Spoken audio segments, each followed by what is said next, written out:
我们回到台湾有经历的一些见证嘛，神供应我们住的家啊，我们住了3个地方，这是第3个吧，然后每一个也都是有看到神的恩典跟带领，and 就让我想到，其实我们上一集我们不是就是讲到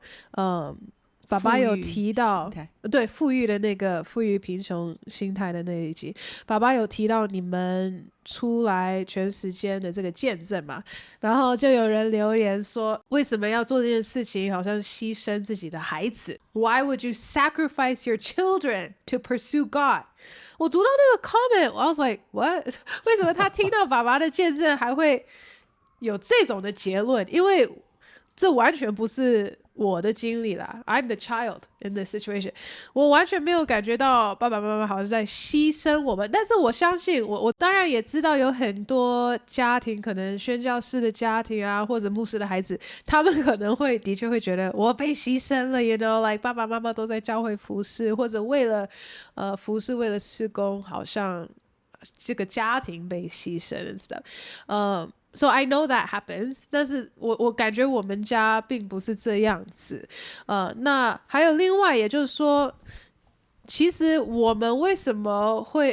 么会愿意全时间出来，然后回应神的呼召，是因为你们相信神会照顾我们家，不是说家庭被牺牲，而是神会要照顾我们的家。那我觉得这是很重要的点，就是说，所以这的确就是我的经历，就是我从小，我们就是从爸爸妈妈有工作，然后一直到没有工作，然后全时间的这整个过程，我一直都没有感觉我有任何的缺乏，you know， 我没有受苦，我非常非常的被祝福的孩子，所以我觉得这是见证神的供应。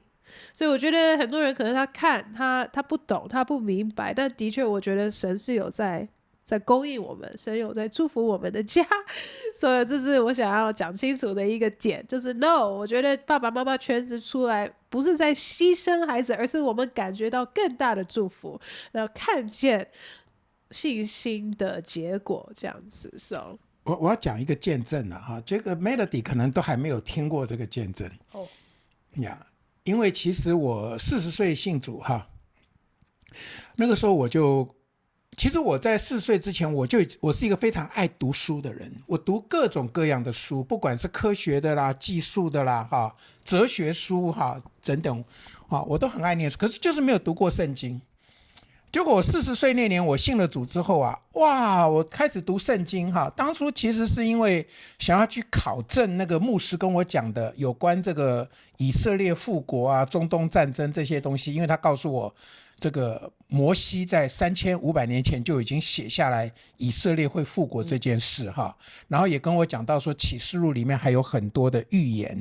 我就很好奇，所以我就去读圣经。可是我读圣经以后我就觉得哇，这个书很 amazing所以我就真的花很大量的时间去读圣经，到后来我就去念神学院了而且我里面其实就有一个很深的渴望，就是说哇，我想要服侍神我想要服侍神这样。可是我里面就很挣扎因为我又是个电脑博士嘛那我又在上班工作然后又有2个孩子，有房子有车子什么，又有很多责任在身上嘛，所以我那个时候我就很挣扎，到底说我要不要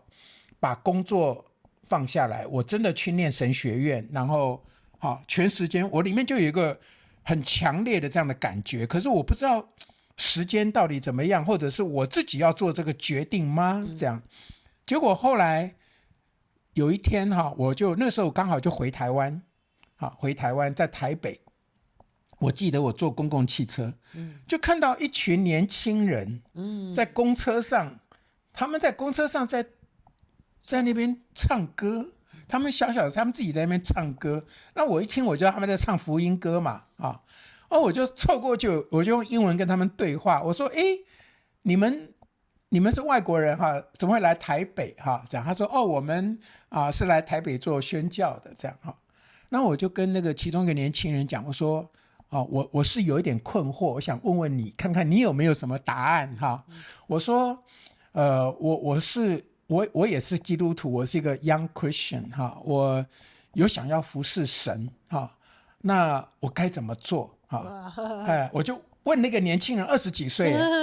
他就很高兴告诉我，他说在神的家里面没有 volunteer 你要被 call， 神呼召你，你才出来，而不是你自己 volunteer。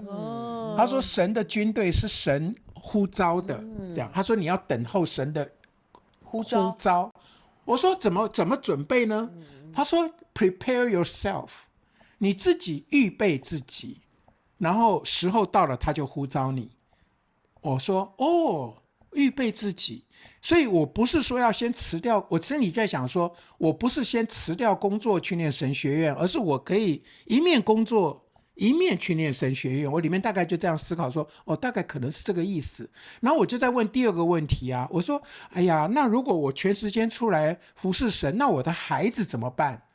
我还是有责任嘛，我也有孩子嘛，我不是单身嘛这样我就问他，我说那家庭的问题你怎么看？他就笑着跟我讲，他说我跟你说我爸爸妈妈就是宣教士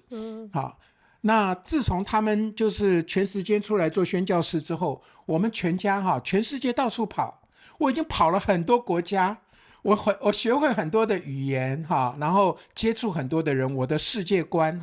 价值观就跟一般的孩子都不一样我很 appreciate， 我很感谢我的父母让我有这样的机会哇，他这样一讲完，我就说原来这个不是牺牲我的孩子事实上是给我的孩子一个机会，让他们去接触更多的人所以后来我跟张伟，我们全时间之后 Melody 我们带你去了日本好多次嘛后来你也去了澳洲、欧洲韩国好多地方，你跑了世界各国